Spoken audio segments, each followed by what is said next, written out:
Enfance, amour, mariage, succès, adieu, retour, deuil, Sheila se raconte comme jamais dans ce documentaire. Sheila, toutes ces vies-là, diffusé le vendredi 6 janvier 2023 à 21h10 sur France 3.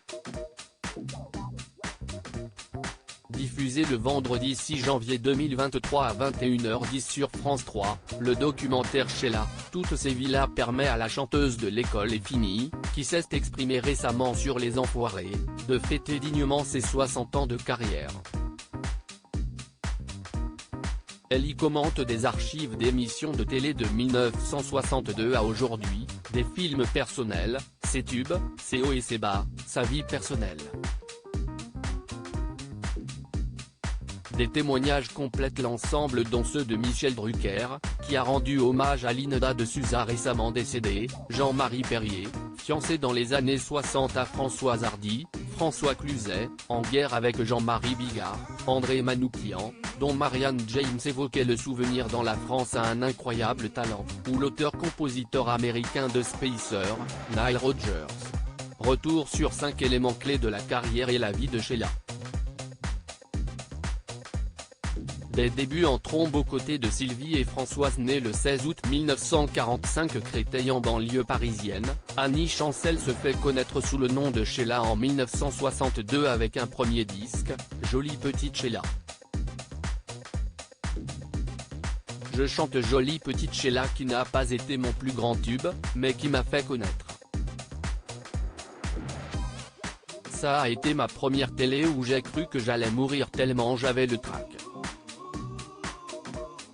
Trac ou pas, sa carrière démarre en trombe et la jeune Sheila, alors âgée de 17 ans, enchaîne les tubes pour faire danser les copains dans les surprises parties, Vous les copains, Je ne vous oublierai jamais, Bang Bang, le folklore américain, l'heure de la sortie.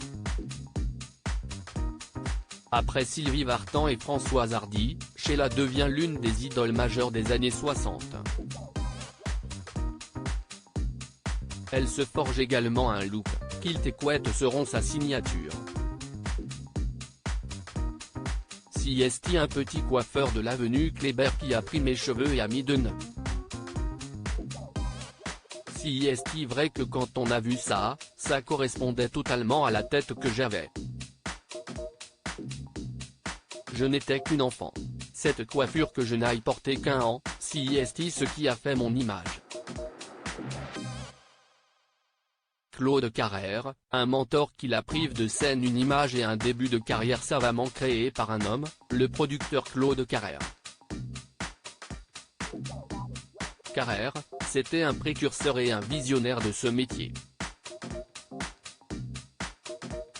Il a eu une vision de ce métier qui a été très importante. Pendant les 15 premières années de notre collaboration il n'a eu qu'une artiste, c'était Sheila. CST lui qui gérait tout, qui s'occupait de tout. Et tous les gens passaient par Claude. La jeune fille écoute et se soumet sans discuter aux décisions de son mentor. Mais, avec un certain cynisme, le producteur prive son interprète de scène et décide qu'elle ne ferait plus après sa tournée de 1963. Ce qu'elle mettra à exécution jusqu'en 1985. Mais la jeune femme ne semble pas en prendre ombrage, le succès discographique étant au rendez-vous. Sheila est-elle un homme? Cette rumeur qui la poursuit aujourd'hui encore un premier coup de tonnerre déchire toutefois ce ciel idyllique. CST Sheila qui le raconte dans le documentaire, juste après la période où je me suis arrêté de faire de la scène, un journaliste de France Dimanche qui s'appelait Gérard de Villiers avait fait un titre, Sheila devient un homme qui est devenu Sheila est un homme, qui est devenu Sheila est un homme opéré pour devenir une femme. Une rumeur orchestrée par Claude Carrère, comme le révélera plus tard le journaliste, qui préfère que l'on dise n'importe quoi sur sa vedette plutôt que l'on ne dise rien. Mais la rumeur va traumatiser la jeune femme, au point qu'elle fera filmer son accouchement en 1975 pour prouver à son fils Ludovic qu'elle est bien sa mère. Dans son dernier album sorti en 2020, Septième Continent, Sheila interprète la chanson La Rumeur, qui évoque ce sujet toujours brûlant. Les années disco et le racisme ambiant alors que Sheila traverse les années 70 accompagnée de tubes à la pelle très variété française, Les Rois Mages, L'Arche de Noé, Les Gondoles à Venise avec son mari Ringo, elle va opérer un virage à 180 degrés en 1977. En effet, elle enregistre un album disco, Love Me Baby, accompagné de 3 danseurs afro-américains, les B. Dévotion, Sheila détonne complètement. Le succès est foudroyant et la propulse en tant star internationale, notamment avec sa chanson Spacer de 1980, titre phare de son deuxième album en anglais, King of the World, produit par Nile Rodgers du groupe Chic. Si tout le monde se souvient de Sheila et the B.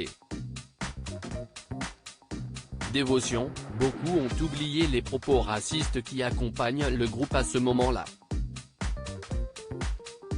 À l'époque, j'ai vécu ce qu'on appelle vraiment le racisme, les portes qui se ferment, les télés qui ont du mal. Parce que ça ne se fait pas.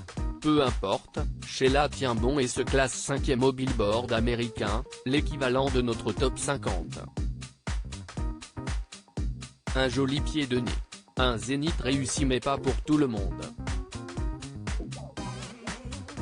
À l'époque, il ne reste plus grand-chose à conquérir pour Sheila, hormis la scène, qu'elle a abandonnée après quelques mois seulement, en 1963.